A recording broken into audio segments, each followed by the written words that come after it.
नमः शिवाय। भगवान श्री हरि की लीलाएं अद्भुत हैं। उनको जानना समझना स्वयं ब्रह्मा जी और शंकर जी के लिए भी असंभव है। भगवान के द्वारपाल जय विजय को तत्वज्ञ और भगवान के परम भक्त सनकादि ऋषियों ने भगवान की ही प्रेरणा से श्राप दिया था। यही सुंदर प्रसंग श्रीमद् भागवत पुराण से आपके लिए निवेदित किया जा रहा है। भक्ति ज्ञान का अमृत पान कीजिए। श्री मैत्रेय जी ने कहा, विदुर जी, दिति को अपने पुत्रों से देवताओं को कष्ट पहुंचने की आशंका थी, इसलिए उसने दूसरों के तेज का नाश करने वाले उस कश्यप जी के तेज यानी वीर्य को 100 वर्षों तक अपने उदर में रोके रखा। उस गर्भस्थ तेज से ही लोकों में सूर्य आदि का प्रकाश क्षीण होने लगा तथा इंद्र आदि लोकपाल भी तेजोहीन हो गए। तब उन्होंने ब्रह्मा जी के पास जाकर कहा, सब दिशाओं में अंधकार के कारण बड़ी अव्यवस्था हो रही है। भूमन, इस अंधकार के कारण दिन रात का विभाग अस्पष्ट हो जाने से लोगों के सारे कर्म लुप्त हो रहे हैं, जिससे वे दुखी हो रहे हैं, उनका कल्याण कीजिए। श्री ब्रह्मा जी ने कहा, देवताओं, तुम्हारे पूर्वज मेरे मानस पुत्र सनकादि एक बार भगवान विष्णु के वैकुंठ धाम में जा पहुँचे।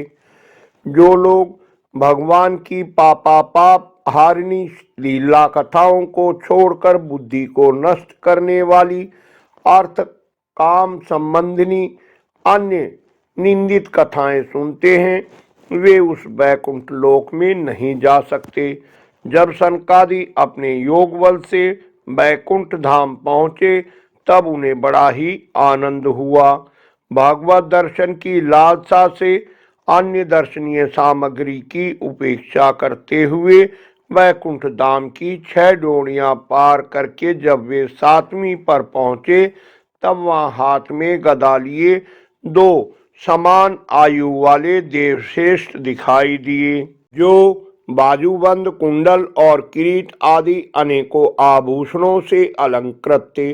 उनकी 4 श्यामल भुजाओं के नीचे वनमाला सुशोभित थी तथा बाकी भौहें फड़कते हुए नासिका रंध्र और अरुण नयनों के कारण उनके चेहरे पर कुछ क्षोभ कैसे चिन्ह दिखाई दे रहे थे।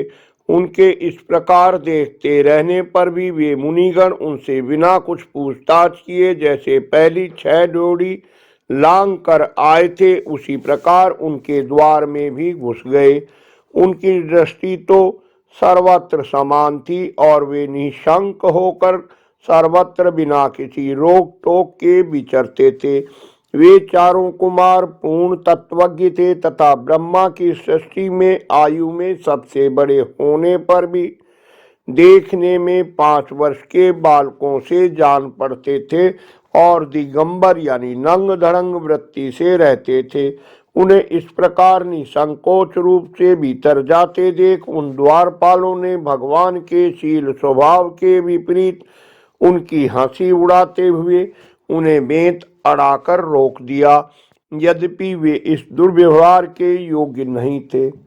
जब उन द्वारपालों ने वैकुंठवासी देवताओं के सामने पूजा के सर्वश्रेष्ठ पात्र उन कुमारों को इस प्रकार रोका, तब अपने प्रियतम प्रभु के दर्शनों में विघ्न पड़ने के कारण उनके नेत्र सहसा कुछ कुछ क्रोध से लाल हो उठे और वे इस प्रकार कहने लगे, अरे द्वारपालों, जो लोग भगवान की महती सेवा के प्रभाव से इस लोक को प्राप्त होकर यहाँ निवास करते हैं, वे तो भगवान के ही समान समदर्शी होते हैं।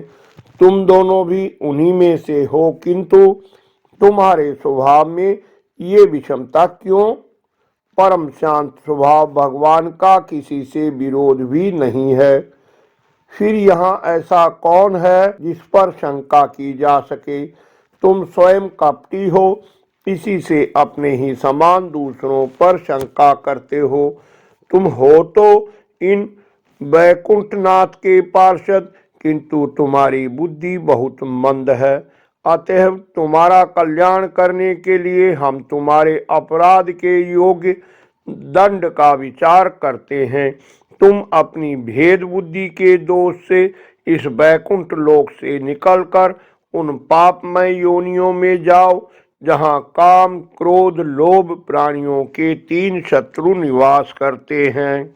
सनकादि के ये कठोर वचन सुनकर और उनके किसी भी प्रकार निवारण योग्य न जानकर श्री हरि के वे दोनों पार्षद अत्यंत दीन भाव से उनके चरण पकड़कर पृथ्वी पर लौट गए।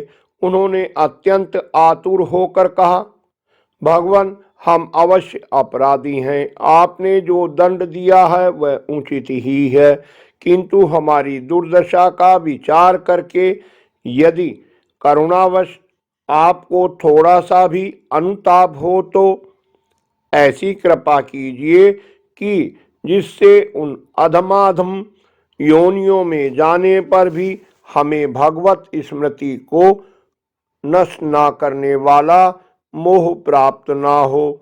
इधर जब साधु जनों के हृदय धन भगवान कमलनाभ को मालूम हुआ कि मेरे द्वारपालों ने सनकादि साधुओं का अनादर किया है, तब वे लक्ष्मी जी के सहित वहां पहुंचे।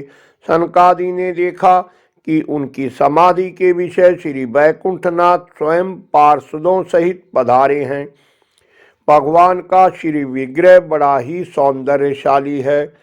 सनकादि मुनीश्वर निरंतर ब्रह्मानंद में निमग्न रहा करते थे, किंतु जिस समय भगवान कमल नयन के चरणारविंद मकरंद से मिली हुई तुलसी मंजरी के गंध से सुवासित वायु ने नासिका रंध्रों के द्वारा उनके अंतःकरण में प्रवेश किया, उस समय वे अपने शरीर को संभाल ना सके और उस दिव्य गंध ने उनके मन में खलबली मचा दी। वे मुनिगण श्री हरि की स्तुति करने लगे। सनकादि मुनियों ने कहा, हे अनंत, यद्यपि आप अंतर्यामी रूप से दुष्ट चित्त पुरुषों के हृदय में भी स्थित रहते हैं, तथापि उनकी दृष्टि से ओझल ही रहते हैं, किंतु आज हमारे नेत्रों के सामने तो आप साक्षात विराजमान हैं। विपुल विपुल कीर्ति प्रभु, आपने हमारे सामने जो यह मनोहर रूप प्रकट किया है, उससे हमारे नेत्रों को बड़ा सुख मिला है। हम आपको प्रणाम करते हैं। श्री भगवान ने कहा, मुनिगण, ये जय विजय मेरे पार्षद हैं। इन्होंने मेरी कुछ भी परवाह न करके आपका बहुत बड़ा अपराध किया है। आप लोग भी मेरे अनुगत भक्त हैं, अतः इस प्रकार मेरी ही अवज्ञा करने के कारण आपने इन्हें जो दंड दिया है वह मुझे भी अभिमत है। ब्राह्मण मेरे परम आराध्य हैं। मेरे अनुचरों के द्वारा आप लोगों का जो तिरस्कार हुआ है उसे मैं अपना ही किया हुआ मानता हूँ। इसलिए मैं आप लोगों से प्रसन्नता की भिक्षा मांगता हूँ। सेवकों के अपराध करने पर संसार उनके स्वामी का ही नाम लेता है। मुझे पवित्र कीर्ति आप लोगों से ही प्राप्त हुई है, इसलिए जो कोई आपके विरुद्ध आचरण करेगा वह मेरी भुजा ही क्यों ना हो, मैं उसे तुरंत काट डालूंगा। जो अपने संपूर्ण कर्म फल मुझे अर्पण कर सदा संतुष्ट रहते हैं, वे निष्काम ब्राह्मण ग्रास ग्रास पर तृप्त होते हुए घी से तरह तरह के पकवानों का जब भोजन करते हैं, तब उनके मुख से मैं जैसा तृप्त होता हूँ, वैसा यज्ञ में अग्नि रूप मुख से यजमान की दी हुई आहुतियों को ग्रहण करके नहीं होता। परम पवित्र परमेश्वर होकर भी मैं जिनकी पवित्र चरण रज को अपने मुकुट पर धारण करता हूँ, उन ब्राह्मणों के कर्म की को कौन नहीं सहन करेगा। ब्राह्मण, दूध देने वाली गौएं और अनाथ प्राणी ये मेरे ही शरीर हैं। ब्राह्मण तिरस्कार पूर्वक कटु वचन भी करे तो भी उसमें मेरी भावना करके प्रसन्नचित्त से तथा अमृत भरी मुस्कान से युक्त मुख कमल से उनका आदर करते हैं। जैसे रूठे हुए पिता को पुत्र और आप लोगों को मैं मनाता हूँ, उसी प्रकार जो प्रेम पूर्ण वचनों से प्रार्थना करते हुए उन्हें शांत करते हैं, वे मुझे अपने वश में कर लेते हैं। मेरे इन सेवकों द्वारा अभिप्राय न समझकर ही आप लोगों का अपमान किया है, इसलिए मेरे अनुरोध से आप केवल इतनी कृपा कीजिए कि इनका ये निर्वासन काल शीघ्र ही समाप्त हो जाए। ये अपने अपराध के अनुरूप अधम गति को भोग कर शीघ्र ही मेरे पास लौट आएं। मुनियों ने कहा, स्वयं प्रकाश भगवान, आप सर्वेश्वर होकर भी जो ये कह रहे हैं कि यह आपने मुझ पर बड़ा अनुग्रह किया है, सो इससे आपका क्या अभिप्राय है, यह हम नहीं जान सके हैं। प्रभु, आप ब्राह्मणों के परम हितकारी हैं। लोक शिक्षा के लिए आप भले ही ऐसा माने कि ब्राह्मण ही मेरे आराध्य देव है, वस्तुतः तो ब्राह्मण तथा देवताओं के भी देवता ब्रह्मा आदि को भी आप आत्मा और आराध्य देव आप हैं। भगवान, आप साक्षात धर्म रूप हैं। प्रभु, आप सतगुण की खान हैं और सभी जीवों का कल्याण करने के लिए उत्सुक हैं। हमने आपके इन निरपराध अनुचरों को श्राप दिया है, इसके लिए हम ही को उचित दंड दें, हमें वह भी सहर्ष स्वीकार है। श्री भगवान ने कहा, आपने इन्हें जो श्राप दिया है, सच जानिए मेरी ही प्रेरणा से हुआ है।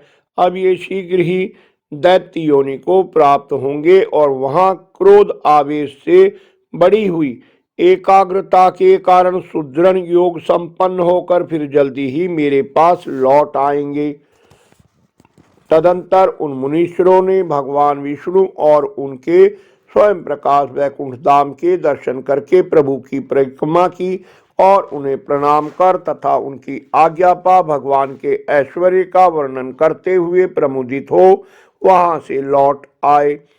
फिर भगवान ने अपने अनुचरों से कहा, जाओ, मन में भय मत करो, तुम्हारा कल्याण होगा। मैं सब कुछ करने में समर्थ होकर भी ब्रह्म तेज को मिटाना नहीं चाहता। एक बार जब मैं योग निद्रा में स्थित हो गया था, तब तुमने द्वार में प्रवेश करती हुई लक्ष्मी जी को भी रोका था। उस समय उन्होंने क्रुद्ध होकर पहले ही तुम्हें यह श्राप दे दिया था। अब दैत्य योनि में मेरे प्रति क्रोधाकार वृत्ति रहने से तुम्हें जो एकाग्रता होगी, उससे तुम इस विप्र तिरस्कार जनित पाप से मुक्त हो जाओगे और फिर थोड़े ही समय में मेरे पास लौट आओगे। द्वारपालों को इस प्रकार आज्ञा दे भगवान ने अपने श्री धाम में प्रवेश किया। बोलो श्री कृष्ण भगवान की जय। आशा है वीडियो आपको पसंद आई होगी। कृपया लाइक कर उत्साह बढ़ाएं, अपने मित्रों से शेयर कर धर्म के बागी बने। निरंतर जुड़े रहने के लिए चैनल को सब्सक्राइब अवश्य कर लें। धन्यवाद। आपका कल्याण हो।